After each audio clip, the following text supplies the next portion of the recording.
படத்தோட ஆரம்பத்தில் கேரளாவில் இருக்கிற ஒரு ஹோட்டலுக்கு ஹீரோயினும் ஹீரோவும் போகிறாங்க. ஒரு கப்பலாக இவங்க அங்கே வரதை எல்லாரும் ரொம்ப பார்த்துட்டு இருக்கிற மாதிரி காட்டுறாங்க. ஒரு இன்டீரியர் டிசைனர் ஆகணும் அப்படிங்கிற கனவோடு இருக்கிற நம்ம ஹீரோ அப்பா திட்டினதுனால திருச்சியிலேருந்து சென்னைக்கு வந்துடுறாரு. ஆனால் அவருக்கு பாஸ்ட் எக்ஸ்பீரியன்ஸ் இல்லாததுனால ஒழுங்கான ப்ராஜெக்ட் எதுவுமே கிடைக்கல. அதே நேரம் ஐடி இண்டஸ்ட்ரியில் வேலை பார்க்கணும் அப்படிங்கிற ஒரு கனவோடு வேலை தேடிக்கிட்டு லேடிஸ் ஹாஸ்டலில் தங்கியிருக்கிற நம்ம ஹீரோயின் தான் மித்ரா. இவங்களும் பல இன்டர்வியூ அட்டன் பண்ணி எங்கேயுமே வேலை கிடைக்கல. இப்போ இன்னொரு பக்கம் பார்த்தீங்கன்னா ப்ராஜெக்ட் எதுவுமே கிடைக்காததுனால நம்ம ஹீரோ பைக் டாக்ஸி ஓட்ட வேண்டிய சூழ்நிலை வந்துருது.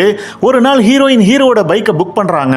ரெண்டு பேரும் ஹீரோயின் தங்கறதுக்கான ஹாஸ்டலை தேடி நாள் முழுக்க அலையறாங்க.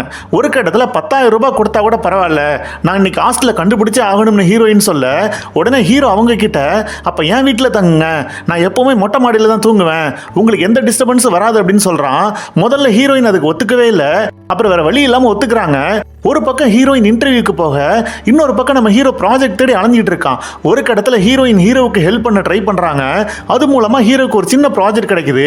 இதுக்கு நடுவில் அவங்க ஒருத்தருக்கு ஒருத்தர் எப்படின்னு ரெண்டு பேரும் புரிஞ்சுக்கிறாங்க.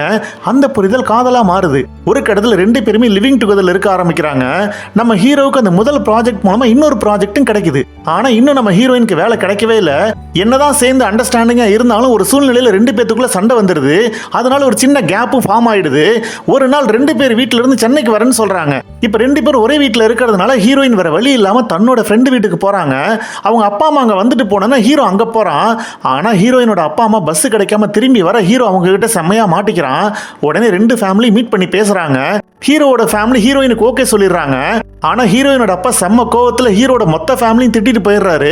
இப்ப மித்ரா சிவாவோட ஃபேமிலி கிட்ட வந்து நான் எங்க அப்பாவை சமாதானப்படுத்தி கூட்டிட்டு வரேன் அப்படின்னு சொல்லிட்டு போறா. ஆனா இதுக்கு நடுவில் ஒரு ஷாக்கிங்கான நியூஸ் ஹீரோவுக்கு வருது.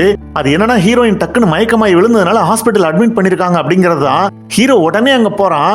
மொத்த ஃபேமிலி அங்க நிக்க டாக்டர் அவங்க கிட்ட ஹீரோயினுக்கு ஃப்ரான்டோ டெம்பரல் லோபர் டீஜெனரேஷன் அப்படின்னு சொல்லி ஒரு டிசீஸ் வந்திருக்குன்னு சொல்றாரு. இந்த டிசீஸ்னால பிரெயின்ல இருக்கிற நர்வ் செல்ஸ் எல்லாம் கொஞ்சம் கொஞ்சமா ஒர்க் பண்றதை ஸ்டாப் பண்ணிடும் அப்படின்னு சொல்றாரு. இதை கேட்டு ஹீரோ உடஞ்சு போயிடுறான். அடுத்து ஹீரோயினுக்கு ட்ரீட்மெண்ட் நடக்க ஆரம்பிக்குது. ஹீரோ தன்னோட வேலையெல்லாம் விட்டுட்டு அவ கூடவே இருக்கான். ஒரு நாள் பார்த்தா ரெண்டு பேருமே ஹாஸ்பிட்டல்ல இருந்து எஸ்கேப் ஆயிடுறாங்க. ஃபேமிலி ஃபுல்லா அவங்கள தேட ஆரம்பிக்கிறாங்க. என்னன்னு பார்த்தா நம்ம ஹீரோ அப்பதான் ஹீரோயினை கேரளாவுக்கு கூட்டிட்டு வந்திருப்பான். இதுதான் படத்தோட முதல் காட்சியை காட்டியிருப்பாங்க. அதுக்கு காரணம் என்னன்னா ஹீரோயின் அவங்க கிட்ட ஒரு ட்ரிப் போலாமான்னு கேட்டிருப்பா. அவளுக்கு பிடிச்ச மாதிரி ஊரெல்லாம் சுத்திட்டு மறுபடியும் அவங்க ஹாஸ்பிட்டலுக்கே வராங்க. ஹீரோயினோட அப்பா ஹீரோவை புரிஞ்சுக்கிட்டு அவனை கட்டி பிடிச்சி அழ ஆரம்பிக்கிறாரு. இப்படியே போக ஒரு சூழ்நிலையில ஹீரோயினுக்கு தான் முன்னாடி யார் நிக்கிறாங்க அப்படின்னு கண்டுபிடிக்கவே முடியல. எல்லாத்தையுமே மறந்துடுறா. ஒரு கட்டத்துல அவ இறந்துடுறா அப்படின்னு காட்டுறாங்க. கடைசியில ஹீரோ எப்போதும் போல மொட்டை மாடியில இருக்கான். அவன் ஹீரோயின் தனக்கு எழுதின டைரியை படிக்கிறான். அதுல என்ன இருக்குன்னா, சிவா என்னை நினைச்சு தாடி வச்சுட்டு சுத்துறியா, நான் ஏதோ கரெக்டான டைம்ல போன மாதிரி தான் எனக்கு ஃபீல் ஆகுது. எனக்கு சந்தோஷம் தாண்டி நிம்மதி தேவைப்பட்டுச்சு, அதை நீ எனக்கு கொடுத்த. இனிமே நீ பார்க்க வேண்டியதெல்லாம் உன்னோட லைஃப். நீ எடுத்து வைக்கிற ஒவ்வொரு ஸ்டெப்பையும் கேர்ஃபுல்லா பாரு.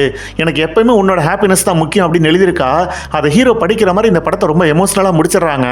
இந்த படம் ஒரு ஃபீல் குட் படம். இதோட திரைக்கதை ரொம்ப லைவா பண்ணியிருந்தாங்க. கண்டிப்பா இந்த படத்தை நீங்க பார்க்கலாம். மற்றபடி படம் பார்த்தவங்கள உங்களுக்கு என்ன தோணுச்சுன்னு கமெண்ட்ல போடுங்க.